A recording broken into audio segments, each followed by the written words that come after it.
Hello friend, doctor Ajit DK memorial physiotherapy and chiropractic clinic Paschim Vihar से। Frozen shoulder, कंधे का दर्द, ये एक ऐसी पेन है जो ऑलमोस्ट हर पेशेंट को होती है जिसको डायबिटिक है या जो हैवी वर्कआउट करते हैं।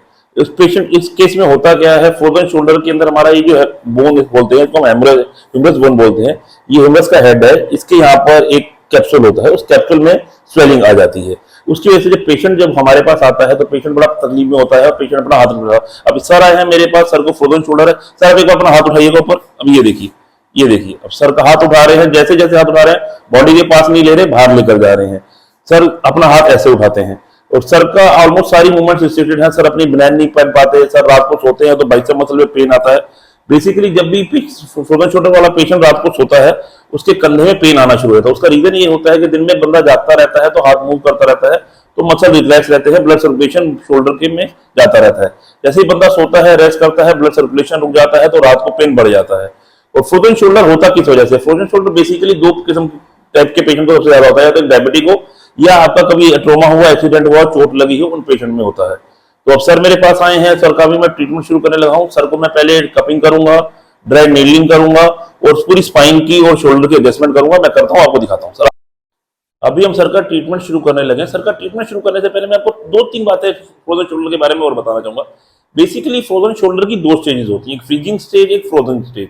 फ्रीजिंग स्टेज में बेसिकली 2 से लेकर 9 महीने तक रहती है, जिसके अंदर पेशेंट के हाथ की मूवमेंट जो होती है, रेंज ऑफ मोशन जो होती है, धीरे धीरे कम होती जाती है और पेन शुरू होना शुरू होता है। वो 9 महीने के बाद जो होता है, आपका हाथ इतना ही रह जाता है, इसके बाद ना आपसे रोटेशन होगी ना आपका हाथ उठेगा। वो 9 महीने के बाद वाली स्टेज होती है जिसके अंदर पेशेंट चाय का कप तक पकड़कर नहीं पी पाता है। तो फ्रोजन शोल्डर बेसिकली इतना पेन करता है जिसके अंदर ना पेशेंट जी पाता है ना रात को सो पाता है। जब हमारे पेशेंट पर आता है तो इतना करा रहा होता है, चीख रहा होता है, तो हमारे लिए भी बड़ा मुश्किल हो जाता है उस समय पेशेंट को ट्रीट करना। तो अब सर का मैं ट्रीटमेंट शुरू करने लगा, मैं आपको वो दिखाता हूँ, प्लीज देखिए।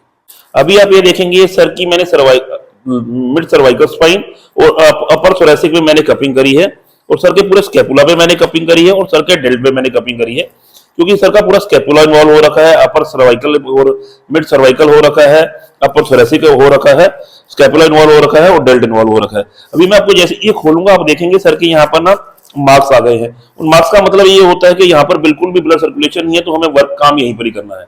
अभी आप ये देख रहे होगे सर के मैंने कप्स उतारे हैं, कुछ जगह बिल्कुल नॉर्मल है, कहीं पर डार्क, बहुत ज्यादा डार्क रेडिश हो रहा है। इसका मतलब यहाँ पर ब्लड सर्कुलेशन सबसे ज्यादा हैम्पर है और यहाँ पर ब्लड सर्कुलेशन नॉर्मल है।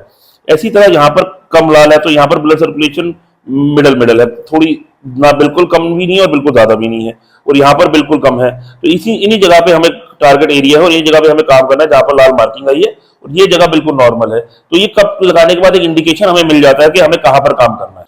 हम लोग बेसिकली फ्रोजन शोल्डर के ट्रीटमेंट को 3 स्टेजेस पे करते हैं। पहली स्टेज में मैंने कपिंग करी, अब दूसरी स्टेज में मैंने नीडलिंग करी है। क्योंकि हम 3 स्टेजेस पे इसलिए करते हैं क्योंकि फ्रोजन शोल्डर एक बहुत डिफिकल्ट पेशेंट हो जाता है हमारे लिए ट्रीट करना, क्योंकि पेशेंट को बहुत ज्यादा पेन होता है। तो हम स्टेजेस पे करते हैं, 3 ट्रीटमेंट हम एक साथ देते हैं। पहला स्टेज में मैंने कपिंग करी है, दूसरे स्टेज में मैंने नीडलिंग करी है, जो मैं अभी आपको दिखा रहा हूँ।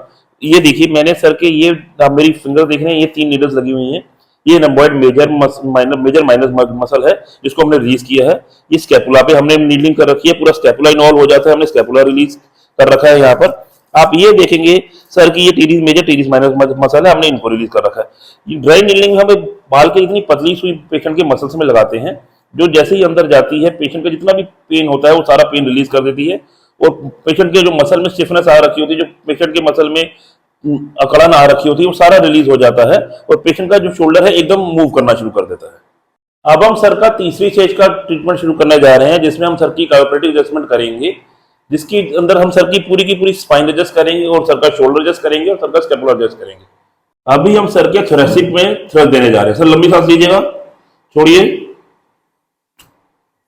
सर लंबी सांस लीजिएगा, छोड़िए, छोड़िए, सर लंबी सांस लीजिएगा, छोड़िए। अभी हम सर के C7T1 जंक्शन को थ्रस्ट देने जा रहे हैं। सर लंबी सांस लीजिएगा,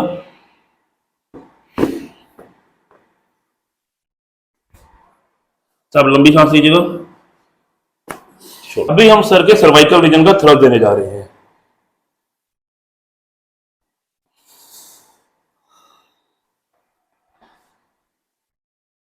गर्दन ढीली, लंबी सांस, बस।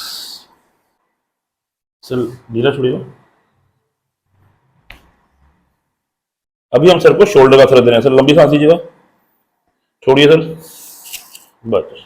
अभी हम सर के थोरेसिक रीजन को थ्रस्ट देने जा रहे हैं। सर लंबी सांस लीजिएगा, छोड़िए, फिर लंबी सांस लीजिएगा सर, छोड़िए, बस, छोड़िए। अब हाथ उठाइए, उठाइए उठाइए उठाइए उठाइए उठाइए, वेरी गुड। नीचे ले जाइए, वेरी गुड। सीधा बैठिए, फिर उठाइए, फिर उठाइए। अब आप ये देखिए सर अपना हाथ बिल्कुल बॉडी के कितने पास से ऊपर लेकर जा रहे हैं, नीचे ले जाइए। अभी आपने देखा फ्रोजन शोल्डर को कैसे ट्रीट करते हैं और ट्रीटमेंट के बाद पेशेंट का हाथ की मूवमेंट में कितना फर्क आया है। अगर आपके किसी दोस्त को या रिलेटिव को कंधे में दर्द है या फ्रोजन शोल्डर की बीमारी है तो आप प्लीज हमारा वीडियो उनके साथ शेयर कीजिए, उन्हें टैग कीजिए, क्योंकि ये भी एक ह्यूमैनिटी का काम है। आप किसी को उनके दर्द से आराम पहुंचाने का काम कर रहे हैं। Thank you.